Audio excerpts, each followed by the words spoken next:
आज आपण बनवणार आहोत शंकरपाळी।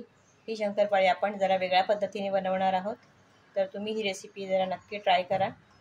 आवडल्यास व्हिडिओ खाली लाईक करा, फ्रेंड्स फॅमिली बरोबर शेअर करा।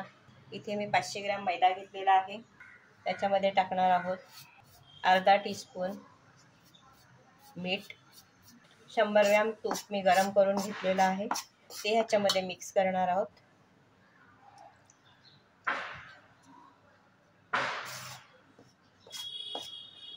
आता आपण हातानेच मिक्स करणार आहोत।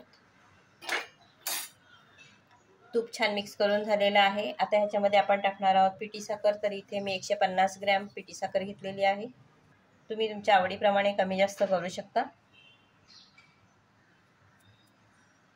इथे घेतला एक चमचा, एक छोटा चमचा म्हणजेच 1 टीस्पून बेकिंग पावडर आणि हाफ टीस्पून वेलची पावडर। सर्व जिन्नस व्यवस्थित मिक्स करून घ्यायचं आहे। सर्व मिश्रण छान मिक्स करून झालेलं आहे, तुम्ही पाहू शकता खूप छान असा त्याचा गोळा तयार होते। याचा अर्थ त्याच्यामध्ये तूप व्यवस्थित पडलेला आहे। आता ह्याच्यामध्ये थोडं थोडं पाणी वापरून चपातीच्या पिठाप्रमाणे पीठ मळून घ्यायचं आहे। आता हे पीठ मळून झालेलं आहे, त्याला हाफ टीस्पून तेल लावून घ्यायचं आहे आणि व्यवस्थित त्याला चिकना करून घ्यायचा आहे। अशा पद्धतीने हा पीठ मळून घेतलेला आहे। आता आपण 10 मिनिटं हे पीठ साईडला ठेवूया। गॅसवर कढई ठेवलेली आहे, त्याच्यामध्ये आपण तेल गरम करायला ठेवणार आहोत। पीठ आपला व्यवस्थित सेट झालेला आहे। आता आपण त्याची शंकरपाळ्या बनवून घेणार आहोत। तर ह्याचे छोटे छोटे गोळे तयार करून घेते आहे।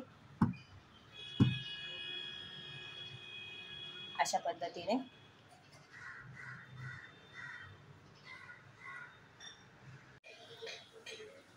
आता आपण शंकरपाळी लाटून घेणार आहोत।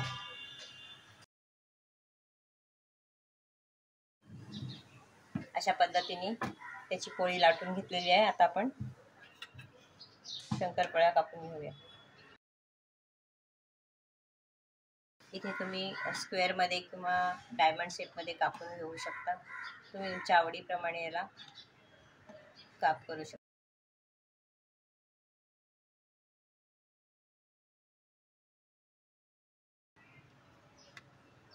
अशा पद्धतीने एवढ्या जाडीच्या शंकरपाळ्या कापलेल्या आहेत, तुम्ही पाहू शकता। आता आपण तळून घेणार आहोत। पाहूया, तेल व्यवस्थित गरम झालेलं आहे।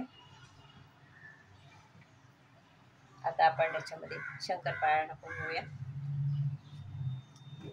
या शंकरपाळ्या मध्यम आचेवरती खरपूस रंगावरती तळून घेणार आहोत। एक बॅच तळायच्यासाठी इथे 4 ते 5 मिनिटं लागतात, तुम्ही पाहू शकता। इथे छान असा खरपूस रंग आलेला आहे आणि शंकरपाळ्या पण छान फुललेल्या आहेत। या बाहेर काढून घेऊया। एका डिश मध्ये टिश्यू पेपरवर काढून घ्यायचे। अशा पद्धतीने आपल्या शंकरपाळ्या बनवून तयार आहेत, एकदम खुसखुशीत झालेल्या आहेत। तर तुम्ही नक्की ट्राय करा। आवडल्यास व्हिडिओ खाली लाईक करा, फ्रेंड्स फॅमिली बरोबर शेअर करा, कमेंट करायला विसरू नका। धन्यवाद।